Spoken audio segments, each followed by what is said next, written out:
Welcome back to October Scaries, where I'm watching these 13 movies for the month of October and reviewing them. I have wanted to watch Midsommar for years, and I finally got around to it. Everybody's a villain. Everybody is terrible, including Danny. Um, it's very interesting because all the guys are anthropologists. Danny is in psychology, majoring in psychology. And I looked up if these were all in the humanities or considered the humanities because it's been a long time. And turns out they're in the social sciences, study of human society and behavior and its social and cultural aspect. This is what these people do. This is the field that they're studying to go into, and yet what we saw in the movie is them being completely callous towards each other and also this culture that they're visiting. So that's the main thing about them. And I think this is what ultimately got them killed. I mean, big picture, they did not stand a chance. That community and Harga were on code, knew their lines, followed the plan. So they didn't stand a chance. They were completely outnumbered. But also, they weren't a community. Like the friends, they weren't a community compared to the community of Harga, which I just realized. They were friends, but they weren't a community. I thought when we first saw Christian and the guys, and they were like, how are you gonna keep this relationship going? I thought they were tight. I thought, however crass they were, that they were looking out for him. Like, you're wasting your time in this relationship. Christian, everybody knows, everybody who's seen this movie knows Christian sucks. He is selfish. Even when he's talking about why he's hesitating to break up with Danny, it's not because, this is gonna break your heart. No, it's like, what if I regret it later? It's all about him. But they were like, you've been wanting out of this relationship for a year.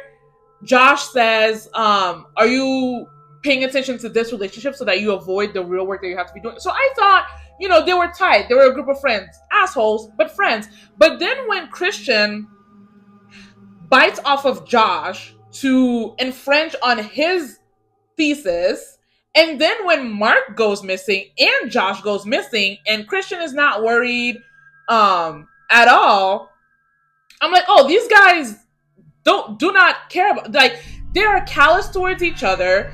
They are indifferent towards each other's emotions. The thing that held them together, like the tightest thing about their friendship, was their disdain for Danny. And then it turns out the same disdain that they have for Danny, they kind of have towards each other. Not Mark, Christian throws Josh under the bus when when the Hargans say that their special book, their scripture is missing.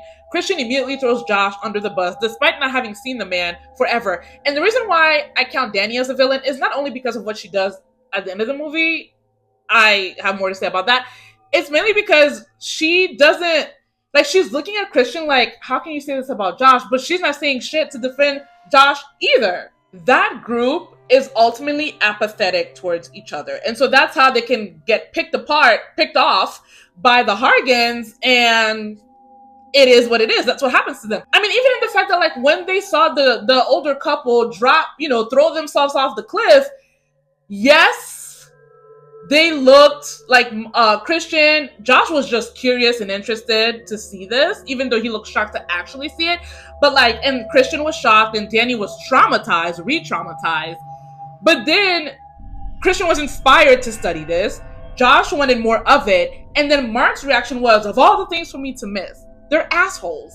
Which is great. They're assholes. But unlike the South Asian couple, after they saw that, they were like, we gotta get out of here. They had such an emotional reaction. They immediately wanted to leave. Christian was talking about, it's cultural. I'm trying to keep an open mind. The South Asian couple were like, we can keep an open mind at home. It's time to go. Danny doesn't know how to choose herself. And the reviews I've read about this movie after watching it, three I read, all focused on, like, Danny gets a family at the end because she, is orphaned because she loses her parents and her sister. And, it's like a fairy tale. The director meant it to be a fairy tale, and she gets a family. But I didn't see anyone talk about the fact that Danny went from a toxic relationship to a worse, murderous situation. And I don't think she chose. Like, Danny didn't choose herself. She could not choose herself in her relationship with Christian, right? She refused to break up with him. I think if Christian had lived, he would ultimately end up leaving her, because their relationship was marked by passive aggressiveness, desperation on Danny's part, resentment on Christian's part, fake consideration, like this overly considerate, overly considerate fakeness on Christian's part. It was like, are you sure you want to do this? Are you sure? This awkwardness, right? Like, because clearly his friends don't like her. It gets quiet whenever she comes around, but she's not going anywhere. It's an emotionally neglectful relationship for Danny, because even though Christian is looking after her and asking about her, but like, he forgot her birthday. She's being neglected, but because of her own issues, even prior to the murder of her, murder suicide of her parents and her sister, she wasn't going anywhere. And it's like, ultimately, Danny's sister was diagnosed with bipolar disorder, and I want to know what her diagnosis was. And she also needed a better therapist. Like, obviously she was met with an extreme scenario once they got to that village. But her reaction, it's like she not downgraded, but it's like she further regressed. So the Hargans chose for her. They picked off all her friends, and that's why I'm like, it's a dark fairy tale, and it speaks to how messed up Danny is, because she's not finally accepted. Are you kidding me?